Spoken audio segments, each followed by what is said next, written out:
It was a little more than a month and a half ago, with the passing of the trade deadline, that Sixers general manager Bryan Colangelo stood before a gathering of Philadelphia media and, having made note rates that needed discussing, withstood a barrage of questions on the uncertain status of number 1 pick Markelle Fultz, who had not taken the court for Philadelphia since October.It was an unsatisfying session. Colangelo leading his first answer by suggesting Fultz could be back on the floor soon and quickly pointing out there's a chance that he is not going to play this year. That was another layer to what will rank as one of the most bizarre entrances by a top pick into any major sport. Fultz's ailment termed a scapular imbalance that led to a lack of muscle control and required that Fultz, essentially, learn how to shoot again.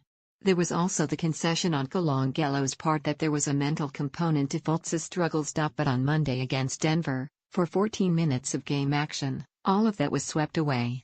Early in the day came the surprising and unceremonious announcement that Fultz would be returning that night. Then, it happened. At 2:54 of the first quarter, for the first time in 68 games, Fultz checked in for the Sixers, backed by a raucous chant of support from the home crowd. Markelle Fultz checks in for the first time in his return and gets a standing ovation, celebratory hands in the air. Picked out Twitter.com/agent4UKF7 by the end of the game, with Fultz scoring 10 points with 8 assists and 4 rebounds in 14 minutes. No one seemed to remember what a scapular imbalance was, least of all Fultz, who refused to answer reporters' questions about the shoulder, instead focusing on what happened on the floor. There was a little bit of excitement, Fultz told reporters, and a little bit of, I have to help the team. I don't want to let the team down. Once I stepped out there on the floor, it felt great to be back out there with my brothers. Beyond Fultz himself, there could be no deeper sigh of relief than from Colangelo. His stake in the success of Fultz is enormous.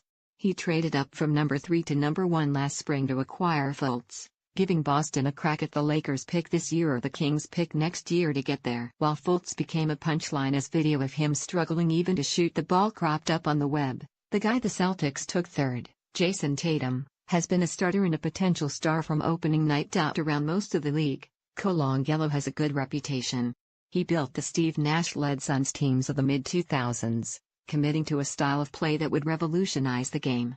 He did not match the same level of success in Toronto, but by the time he stepped down from the franchise in 2013, he had left the team with the core of Kyle Lowry and DeMar DeRozan, anchors for what has become the best team in the East. In Philadelphia, though, Colangelo is still seen as an interloper, especially by the hardcore acolytes of his predecessor, Sam Hinkie, whose ouster in 2016 at the insistence of the NBA office, which bristled at the Hinkie process, which called for the team to lose spectacularly for years and collect top draft picks, imbued him with the aura some martyred Saint. For a hardened subset of Sixers fans, Hinkie will always have done no wrong, and Colangelo will never be able to do right. Every tweet and t-shirt mentioning the process can feel like a shot across the bow of Colangelo, and a glorification of Hinkie. Thus there is much riding on the rehabilitation of Fultz for Colangelo. Monday gave us an ample glimpse as to why. There was the cut toward the basket on a pass from Joel Embiid that led to his first points,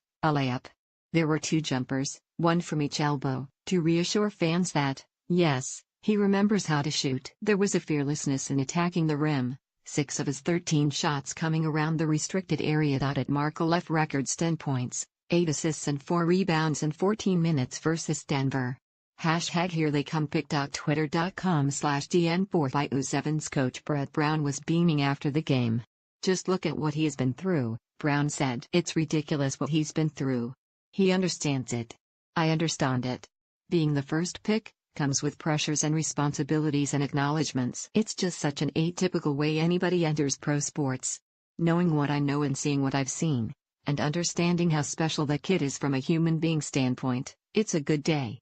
Maybe with many more good days to follow. We know what the Sixers have, and we've seen, as they threaten to ascend into the top 3 of the conference, just how much championship potential is in that Philly locker room. Embiid already ranks as one of the best big men in the game at just 24 years old. Dario Saric, 23, is his ideal frontcourt complement, a sweet shooting stretch 4 who can handle the ball and finish at the rim. Ben Simmons, at 21, has been at the top of the Rookie of the Year race the entire season, a 6-10 ball handling wizard and nightly triple-double threat. Missing among that core group is a backcourt presence, a guard who can shoot and create shots for himself and his teammates, especially late on the shot clock. That could be the difference between a very good Sixers team going forward and a great one.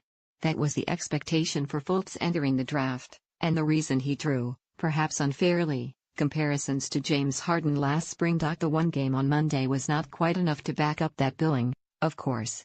But Fultz looked promising, and in a season marked by mystery, disappointment and despair, it's a good start, even if long delayed. It's good news for the Sixers, great news for Fultz, and for Colangelo, who really needs his top pick to come through.